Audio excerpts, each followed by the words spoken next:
नक्श उस जेल को समझने की पूरी कोशिश कर रहा था, लेकिन वो जेल उसकी समझ से बाहर की चीज थी। दूसरी तरफ नक्श को उस जेल में पहुंचाने के बाद उसके दुश्मन काफी खुश लग रहे थे। मिस्टर पोरवाल ने ऑफिसर अवंतिका को फोन किया और खुशी से बोल पड़ा, कैसी हो ऑफिसर अवंतिका? पता मैंने तुम्हें फोन क्यों किया है? मैंने तुम्हें इसलिए फोन किया है ताकि तुम्हें एक खबर सुना सकूं, और मेरा दावा है कि उस खबर को सुनने के बाद तुम्हारे मन को असीम शांति मिलेगी।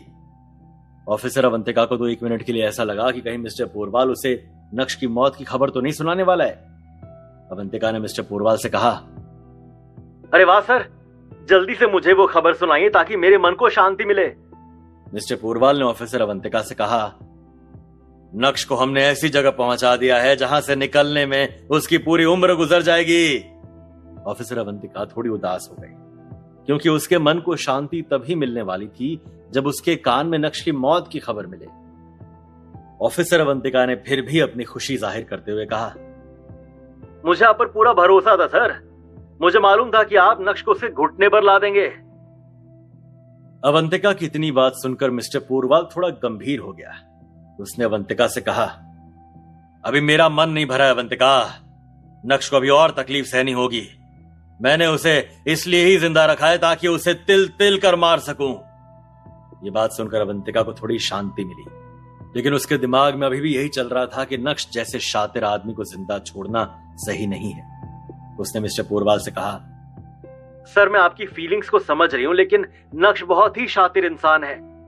पता नहीं क्यों, लेकिन मुझे ऐसा लग रहा है कि उसे खत्म कर देना ही सही रहेगा। अवंतिका की बात सुनकर पोरवाल ने हंसते हुए कहा, मैंने उसे जहां पहुंचाया है उसके बाद तो अब देखना है कि नक्श कितना शातिर है। तुम इसकी चिंता मत करो। मिस्टर पोरवाल ने फोन रख दिया, लेकिन अवंतिका को अभी भी यही लग रहा था कि नक्श को जिंदा छोड़कर मिस्टर पोरवाल गलती कर रहा है। दूसरी तरफ लिंबूनाथ भी बेहद खुश था कि उसने नक्श के ऊपर काबू पा लिया है। लिंबूनाथ ने मिस्टर पोरवाल को मिलने के लिए बुलाया। लिंबूनाथ मिस्टर पोरवाल की सोच से काफी खुश था। उसने मिस्टर पोरवाल से कहा, पोरवाल यार, तुमने तो कमाल का आइडिया निकाला है।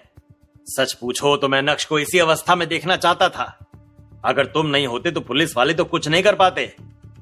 लिंबूनाथ की बात सुनकर मिस्टर पोरवाल हंसने लगा।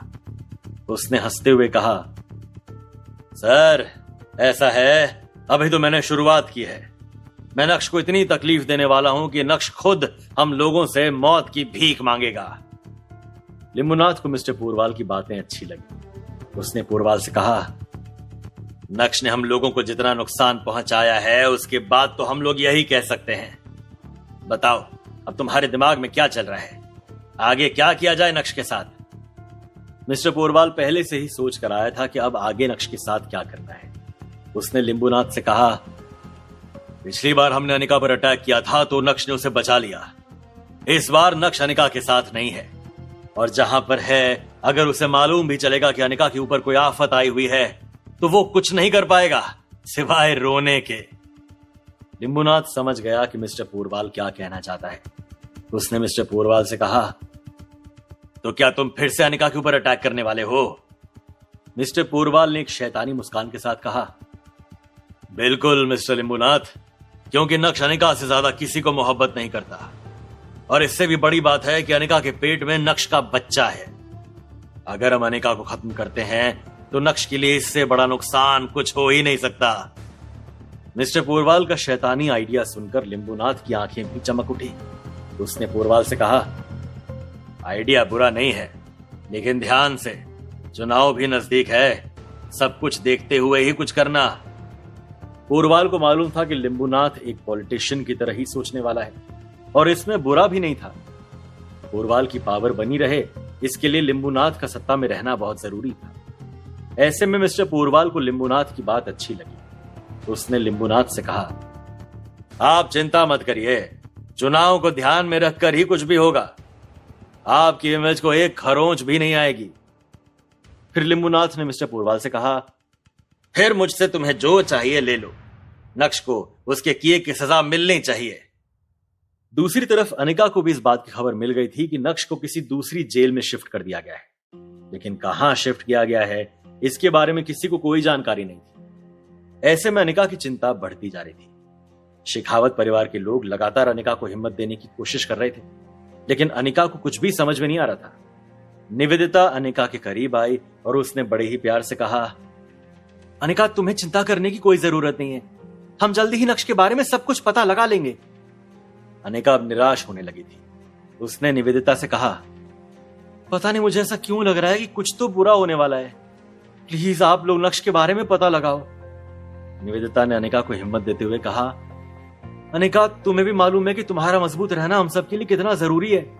अगर तुम ही अपनी हिम्मत हार जाओगी तो फिर हम क्या ही कर पाएंगे। अनिका ने अपने आप को संभालते हुए कहा, ऐसा नहीं है, मैं हिम्मत नहीं हार सकती।